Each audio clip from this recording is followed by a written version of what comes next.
So one of my subscriber asked one question that can I participate with the same name and same details which I used in the cohort 2 of the 2025 because the price counter is not opened yet for the cohort 2 and I am still worried that if I create a new account in complete labs, will I be disqualified in the grounds of multiple accounts section? So the answer is no, because the price counter is yet to be opened first thing.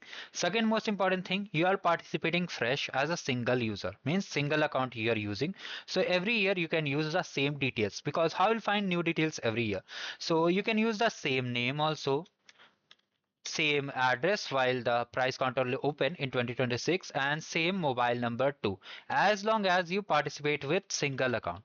In simple words, if you want to understand the query, the person has asked that I have participated in previous cohort and I want to participate in the new cohort, so shall I create a new account and participate?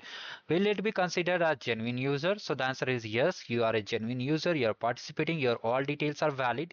Even though if you use the same name, mobile number and address throughout the cohort, there won't be any issue as you are a single participant. Okay, you are not creating, for example, your name is Yash and you are creating one own account with Yes S, Yes G. Like this, you are just creating multiple accounts. If you are using only single account, like you were only Yash last cohort, you are creating again with the Yash name.